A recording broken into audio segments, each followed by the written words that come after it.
Hello, I'm Ms. Kissinger, and today's lesson will be on calculating average atomic mass.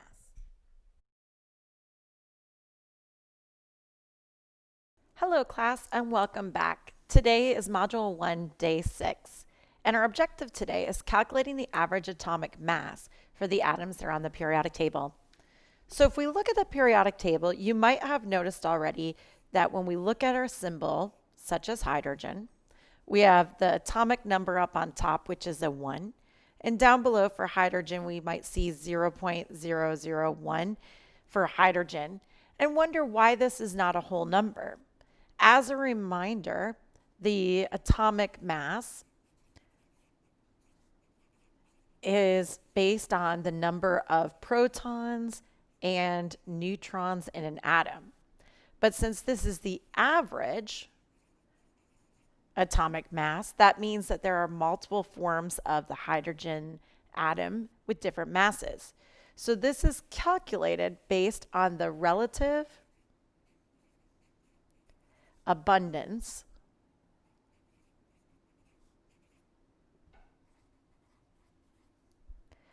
of naturally occurring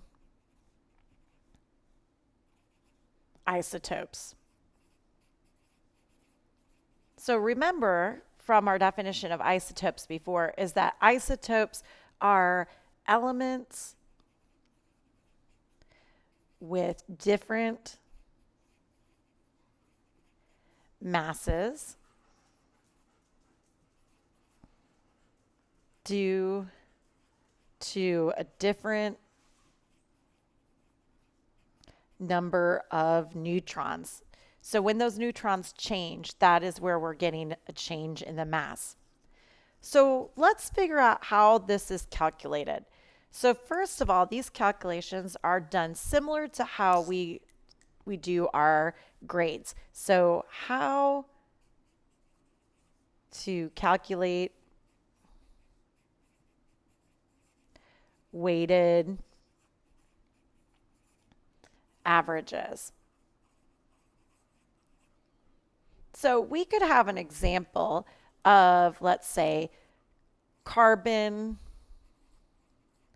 12, carbon 13, and carbon 14.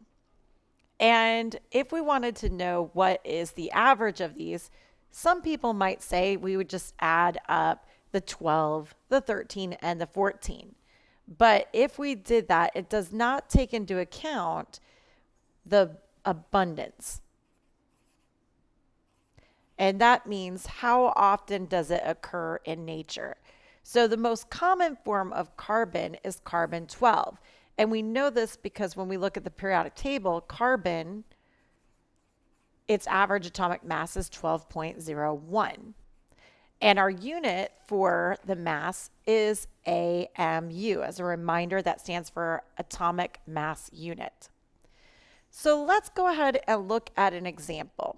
So our first example that I'm going to give is comparing just two isotopes. So boron has two relatively common isotopes. The first one is boron 10, and the second one is boron 11. When we look at the average atomic mass of boron on the periodic table, we will see that it's 10.81 AMU. So from this information, we can determine that this is the most common isotope that can be found because the 10.81 AMU rounds to the mass of 11. So this one is more common. Another way that we can look at this is another example such as copper. So example 2, this time we're going to actually calculate out how they come up with the average atomic mass. So one of the isotopes is copper 63. This one is abundant 90 or 69.2% of the time. And our other one is copper 65. And this one is abundant the rest of the remaining, which would be 30.8% of the time. So if we're looking at this, just from the abundance, we know that the mass will be closest to 63 versus 65. Now we need to find out what is the actual average. So we're going to go ahead and look at our steps. So our first step, step number 1. We right now have units of percentages, and we need to get these numbers out of percentages. So our first thing or step is to convert the percent abundance to relative abundance decimal. And the way that we go ahead and we do this is we are going to take 69.2% and we're going to get it out of the percentage form. So the way that we do that is we're going to move our decimal over 2 spots. When we do this, it gets rid of our decimal point or our percentage and leaves us only in a decimal. So we have 0.692. We also have copper 38. We need to get our 30.8% and we need to get it out of decimal place or out of percentage into decimal place. We're going to move our decimal over 2 spots. This will give us 0.328. So now we have our relative abundance values in a decimal form. Our step number 2 is to then convert our numbers for our masses. So step number 2 is to multiply the relative abundance by the atomic mass for each isotope. So when we look at this, the first one we're going to look at, if we look back at our original numbers, we had copper 63 and we had copper 65. We already took these percentages and moved them into decimal format. That's where our numbers come in down here. So our first one we had was copper 63 and it was at 69.2%. So what we're going to do is we're going to take this number, which is 63. That is the atomic mass. Its unit is AMU.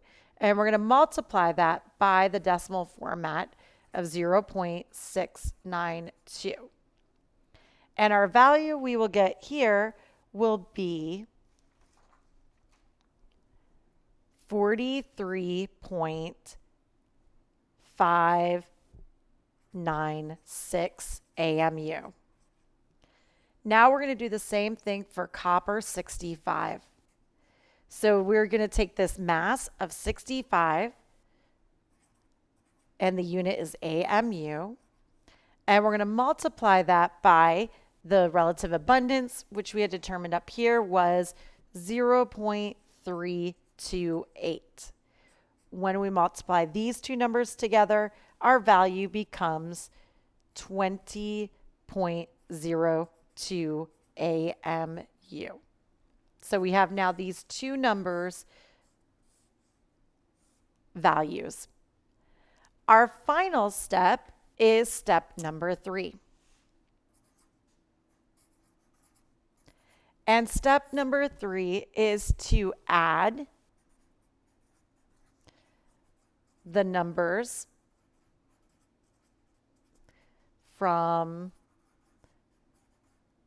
the step 2 to find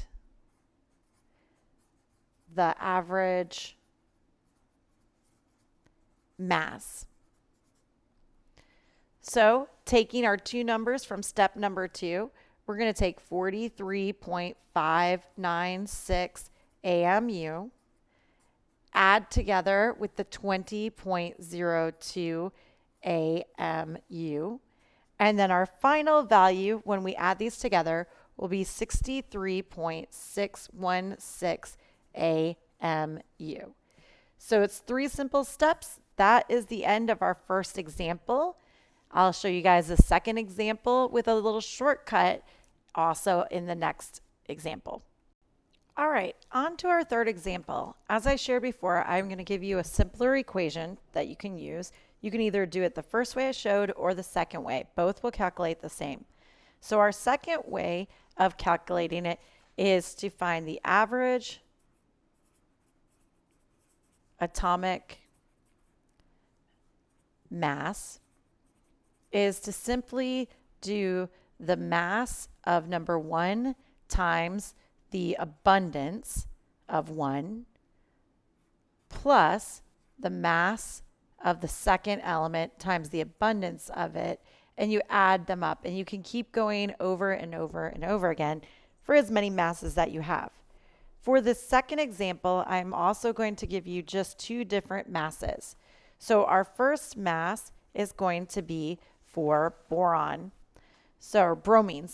Bromine has one isotope with the mass of 79 and another that has a mass of 81. And the relative abundance of both of these, for bromine 79, we have an abundance of 50.69%. And for bromine 81, we have a relative abundance of 49.31%. The first thing that we still have to do is we need to convert to decimal form. We need to be out of percentages. So the way that we're going to do that, just like we did before, move your decimal over 2 spots.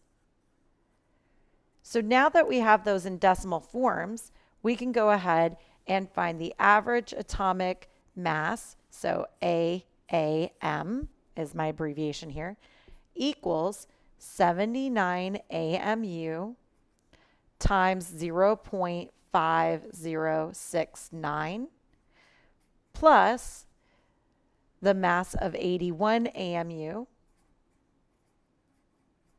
times the relative abundance, which is 0.4931. And when we add this part up here or multiply it out, we get 40.05 AMU. And for this one, we get an AMU of 39.94 AMU. And when we add them together, our final average atomic mass is 79.99 AMU. Not always are there only 2 known abundant isotopes. There can also be more that are naturally occurring. An example of this one is iron. It has 4 common isotopes that occur naturally in nature. The first one is 54, and then we have iron number 56, and then we have iron 57, and we have iron 58. So again, for this example, we're going to do the average atomic mass equals the mass of the first one times the abundance of the first one plus the mass of the second one and the abundance of the second one. We're going to do it for the mass of the third one and the abundance of the third one, and then the mass of the fourth one times the abundance of the fourth one. So what are the abundances? So for this one, for 54, the abundance is 5.90%. Our second one is 91.72%. And for 57, it's 2.10%. And our final one is 0.280%. So again, before we can plug these percentages into the A value, we have to convert them into decimal form. So we need to move the decimal over 2 spots. So this one will become 0.0590. This one will become 0.9172. This one will become 0.0210. And this one will move over to 0.00280. So again, we're going to need a calculator for this one. So we're going to go ahead and we're going to plug in our numbers. So we have 54 AMU times 0.0590. Our next one, 56 AMU times 0.9172. 57 AMU times 0.0210. And then 58 AMU times 0.00280. So our first one, when we take 54 times 0.059, we get 3.186 AMU. Our second one, 56 times 0.9172, and we get 51.3632 AMU. Then 57 times 0.0210, and we get 1.197 AMU. And then 58 times 0.00280, and we get 0.1624 AMU. Then we can add all these numbers up together. So we get 3.186 plus 51.3632 plus 1.197 plus 0.162. And our number here is going to become 55.7624 AMU. And so this is the average atomic mass for iron. All right. Thank you, everyone, for watching these video notes. And now please go ahead and start working on your worksheets. Thank you.